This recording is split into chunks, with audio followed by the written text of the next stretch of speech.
It's been a hot minute, but we so back. It's the age-old question. What the heck do you do with hardtack? Because biting into it ain't in the cards. What's a hardtack? Well, during the American Civil War, they'd make hell fire stew. A big thank you to Wondrium for sponsoring this video. He has a Pikachu! That's so cute! Also, if you're wondering about where to get this cute cursor you're looking at, you can get that on my Ko-fi. As I test the strength of my teeth and my stomach with Hellfire Stew from the American Civil War. This time on Tasting History.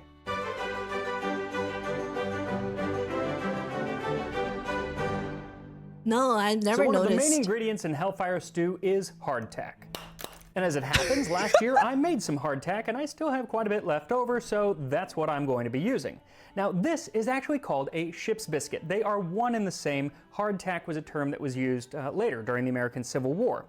There are differences between this version and what would have been used in the Civil War. This one is based off of what would have been made in the British Navy in the 19th century, and there are a few differences. First, why am I not surprised that the British is the one who came up with this biscuit-looking thing for their navy? First of all, the shape. This was meant to be kept in barrels, whereas Civil War hardtack was meant to be kept in boxes, so it was square to make it easier to ship. Then there's also the size. That looks like a burger. Like, it looks like it's something you would go to like McDonald's for, and they like pull out a really freaking dry burger top and slap it on. Mostly in how thick it is, because these tended to be 4 to a pound, these tended to be between 8 and 10 to a pound. Then the last difference is all whole wheat, not as much whole wheat, and that's about it. Essentially, they're the same though, especially for our purposes. So I'm going to use a little bit of both. Okay. But I'm guessing that the year-old hardtack will actually taste better because, like a fine wine, hardtack gets better with age, or if not gets better, then at least develops in taste on account of the worms. What? Hold on. I was gonna comment, oh, it's weird that bread tastes better with age. Well, what did he mean by worms? I have often seen hundreds, nay thousands, shaken out of a single biscuit. We in the cabin have, however, an easy remedy for this, by baking it in an oven not too hot, which makes them all walk off. But this cannot be allowed to the ship's people who must... They all walk off like they crawl out of the oven? Just fucking kill them and eat it for extra protein at that point. That is disgusting. How? Okay, you guys all know that I have an aversion to bugs and I have bug phobia. Why didn't you tell me? Why did you tell me to watch this one specifically? Why did you tell me to watch this guy eat warm infused bread?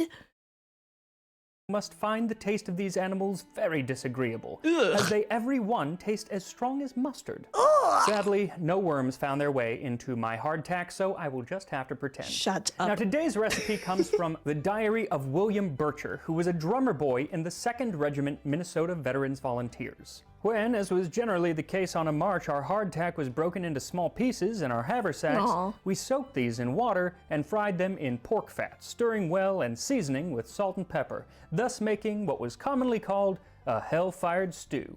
Pretty darn simple, as is most of the food that they were eating, but we will go into that later. But for this recipe, what you'll need is some pork grease. Now they would have had several... I'm sorry, I'm not over the worm part. Like, what? They're strong as mustard? The taste? I mean, I heard ants taste really bitter. Oh, I guess I never really imagined how a warm fried tastes. Oof. Options for pork fat. First and most common was salt pork, but sometimes they did get cured bacon, so that's what I'm going to be using. 1, because it's going to taste better, and 2, because then you don't have to get rid of all the salt. A bit of salt and a bit of pepper, and of course hardtack, which is just flour, water, sometimes a little bit of salt that is baked until it's rock hard. And like I said, I did this a year ago and I made a video on it, so if you want to learn how to make the hardtack, I will put a link to that in the description. And as it happens, last year that video was sponsored by the Great Courses Plus, and this year's video is sponsored by Wondrium, which used to be the Great Courses Plus. Okay, I'm stop you right there.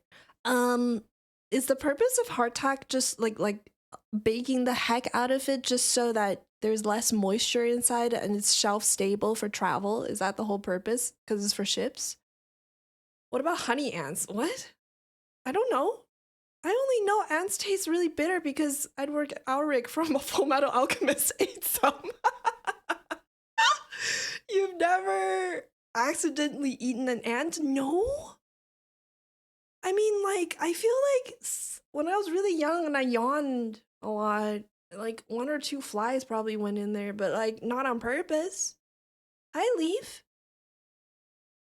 It's just for traveling long distances. Okay. Oof, man, I imagine eating that would suck up all of like the internal water you have and really give you constipation.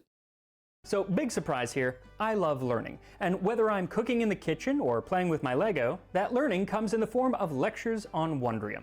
They have an extensive library of educational videos taught by experts in their field. What do they have teaching? Building love, your inner genius. What? Oh, wait, this looks like Netflix. I guess everybody copies science, Netflix's UI. Self-improvement, art, travel, and of course, history. There's this great lecture series called The American Civil War, and in one of the lectures on prisoner of war camps, I learned that Union and Confederate soldiers would sometimes end up in the POW camp of their own side. And I was like, what? Well, it all came down to prisoner exchanges. Basically, if we had 100 prisoners and you had 100, then you'd swap and no harm, no foul. But if one side had more than another, then those extra prisoners would sign a pledge not to return to the battlefield. Sometimes they'd go home, but sometimes they would be held in their own side's prison until they had other prisoners that they could exchange. Ain't that a kick in the pants? And for more kicks in the pants, or at least interesting tidbits like this, you can start your free trial of Wondrium today by clicking the link in the description, or just visit wondrium.com/tasting. That is interesting. Now let's get pounding up this hardtack. Okay. So you're not looking to bust this up into flour per se, but you want it fairly fine, maybe a few larger pieces, but you want it pretty fine so it will thicken. Best thing to do is to stick it in a bag and hit it a few times with whatever blunt instrument you have on hand. Nice. Okay, so they both took some pounding to bust up, but the year-old ship's biscuit was a heck of a lot harder, and I don't know if it's because of the age or because it is thicker, but that took a lot of work. It's kind of crazy how hard this stuff is, but not for long, because you're going to put it into a bowl. I feel like his innuendos don't hit the same as, like, say, I did a thing. You know? I feel like this man is just not unhinged enough for this kind of humor. Ancient MRE. Oh, I heard those taste really bad. It's not his thing. I mean, he's trying. And also, I can't stop watching his eyebrows. They're quite expressive. And pour some water over it. And in just a couple minutes, it'll soak it up and be just soft. cereal. Now, the soldiers ate this hardtack so much that they quickly got sick and tired of it. And one of the ways that they would vent their frustration was to write parody lyrics to other popular songs about how much they hated hardtack. Yes, I love it so much. This is like, that's so funny. I'm very frustrated with my work, so I will write a thought song. Hi, Neil. Hi. One was the Stephen Foster song, Hard Times. Let us close our game of poker, take our tin cups in our hand, while we gather round the cook's tent door, where dry mummies of hardtack are given to each man. Oh, hardtack, come again no more. 'Tis the song of the soldier, weary, hungry, and faint. Hardtack, hardtack, come again no more. And the author of our recipe, the drummer boy, lamented, our hardtack were very hard. We could scarcely break them with our teeth. Some we could scarcely fracture with our fist. But he said that it did furnish quite a bit of nourishment once they could figure out how to get to it by doing things like making hellfire stew. Thus we saw what truly vast and unsuspected possibilities resided in this innocent-looking 3.5-inch square hardtack. 3 made a meal and 9 were a ration, and this was what fought the battles for the Union. Pretty good endorsement as long as it is edible. And to do that, it's going to take some pig grease. So heat up your grease and then add the soaked hardtack into the pan, sprinkle a little salt and pepper on it, and stir it around until it browns. It only should take a couple minutes, which is plenty of time to hit the like button, make sure you're subscribed to Tasting History, and listen to me talk to you about what else a Civil War soldier might eat. Yeah, we're in the wrong category on Twitch. Is it possible for a mod to please switch me to just chatting? Now, any talk of what a Civil War soldier might eat comes with a whole barrel of caveats. Were you an officer? Were you Union or Confederate? Where in the country were you fighting? What time of year was it? And how far into the war was it? And of course, were you wounded or captured? Last year I did a video on what you might eat in a Union hospital, and frankly, it was not too bad food compared to what everybody else was getting. On the other end of the spectrum, if you were in Andersonville, you'd be lucky to be getting anything. So with that in mind, I'm going to be focusing on what your average Union soldier would get if they got what was due to them. In his memoir, aptly named Hardtack and Coffee, John Billings of the Army of the Potomac claimed that they rarely went without any kind of rations. They were pretty well fed. As to the quality of those rations, that was a little bit more variable. So much so that when they got salt beef, they questioned where it actually came from and would call it salt horse. He goes so far as to claim that the food inspectors of the Army were actually in cahoots and taking bribes from the contractors who were giving them the poor quality rations. And no language can be too strong to express the contempt every patriotic man, woman, and child must feel for such small-souled creatures, many of whom are today rolling in the riches acquired in this way.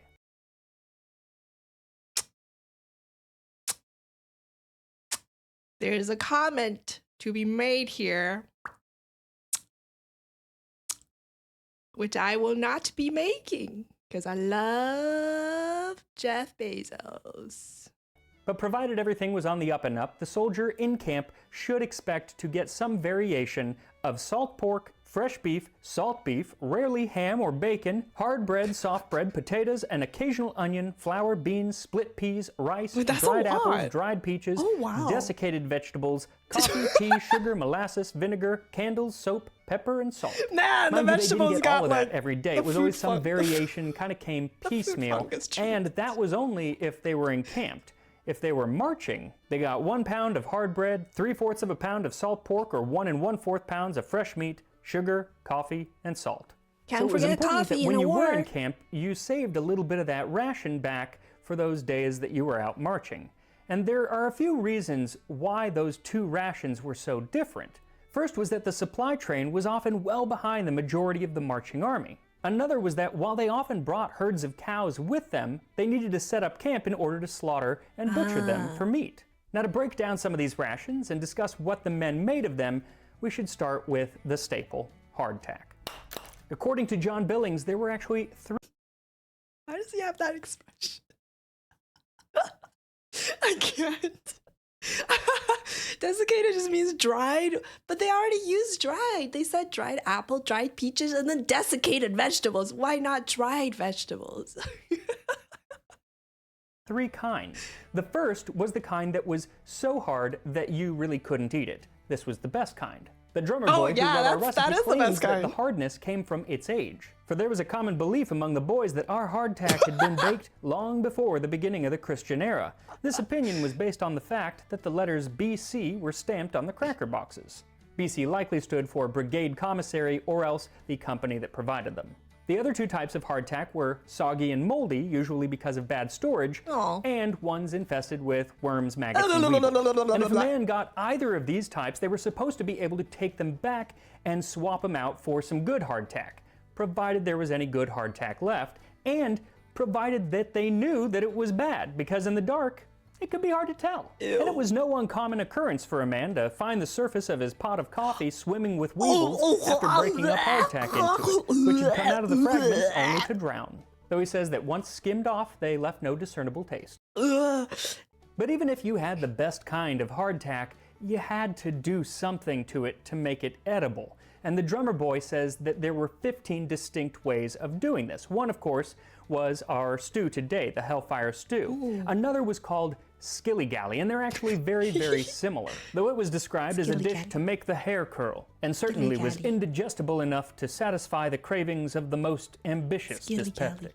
Another dish was lobscouse, which was basically like a stew, depending on what you had laying around, that was then thickened with the hardtack. And it actually doesn't sound that bad, according to John Townsend, who made it on his wonderful show, Townsend's, and seemed to like it.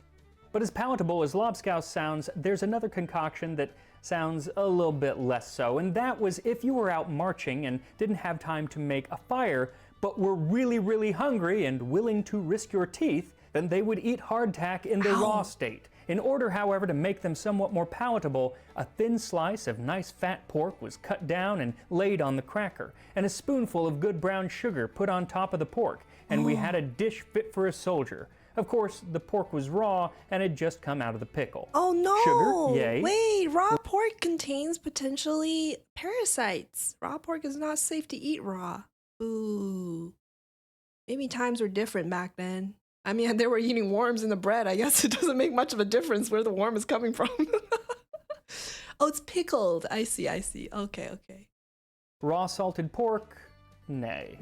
Now, if they didn't want to eat it like that, or if they didn't want to soften it by mixing it up with some grease or some coffee, then they pounded them to a powder, mixed this with boiled rice, and made griddle cakes and honey, minus good. the honey. Oh. But perhaps the most impressive dish that they would make with hardtack was called hardtack pudding. And they would pound it until it did become a flour, and then they would mix that with a little bit of wheat flour and water, and made a stiff dough, which we next rolled out on a cracker box lid like a pie crust. Then we covered this all over with a preparation of stewed dried apples, dropping in here and there a raisin or two, just for auld lang syne's sake. Okay. Then they'd wrap this in a cloth and boil it like any other pudding, and it would be served with wine sauce, though the wine was usually omitted and hunger inserted in its stead. Oh. Now, as versatile as hardtack was, they did have other options. One was a small, round, white bean that they simply called the army bean. And while the drummer boy admits that it's not as versatile as the hardtack, the one great dish which might be made of it was so preeminently excellent that it threw hellfire stew and hardtack pudding quick into the shade.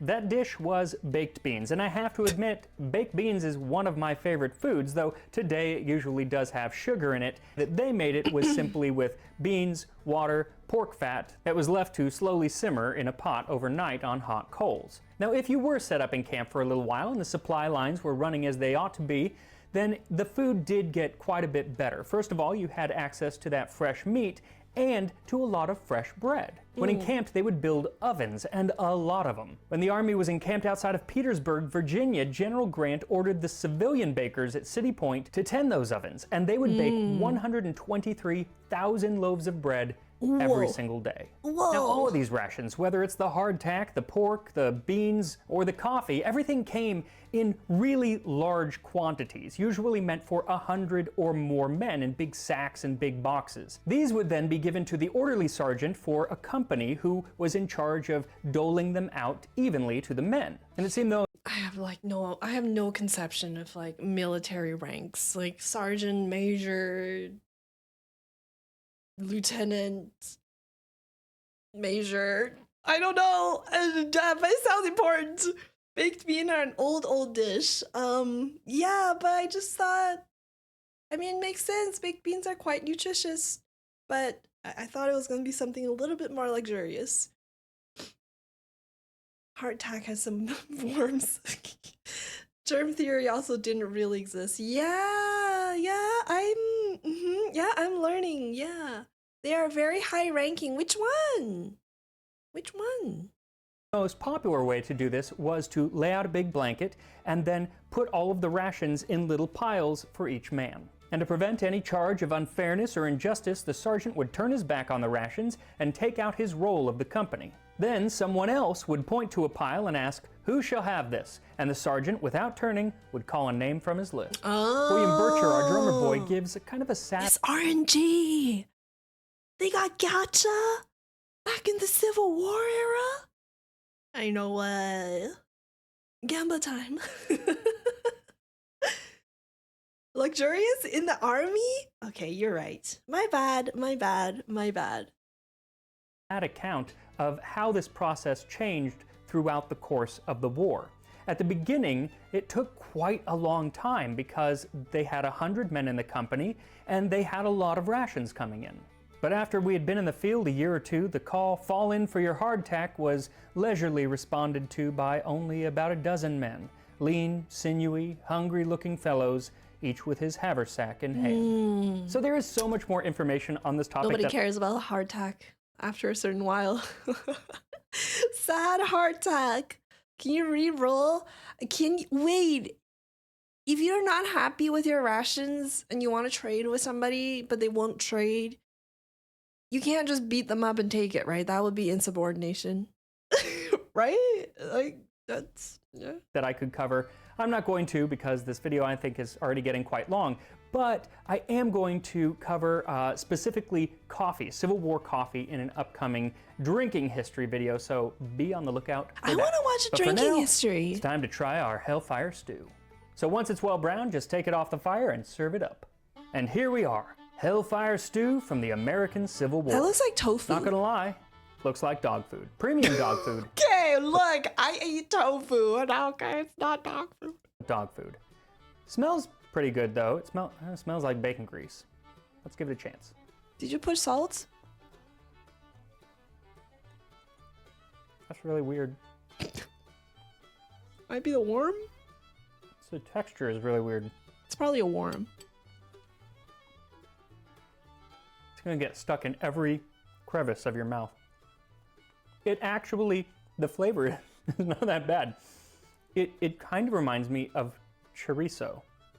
Oh. But really much drier and crumblier. If you add even more fat, it might adhere a little bit better, but even then, I think it's gonna be crumbly no matter what. I use quite a bit of fat in this. The thing is, the hardtack soaks up everything. It needs liquid, so. Dude, it's better now when it's outside of your body. I guess it doesn't really freaking matter when you're in a war, but like, I can't imagine the indigestion and the constipation that comes with this if you just raw dog the hardtack. Water, grease, just add more. But overall, it's not that bad. And if I was really, really hungry and hadn't eaten that much and had just gone on a 20-mile march, I'd gladly eat this. So make sure to follow me on Instagram, Yeah, that's Tasting fair. History with Max Miller, and I will see you next time on Bye. Tasting History. Ah, okay. Please do not pound the hardtack again. Damn, that's some crunch, dude.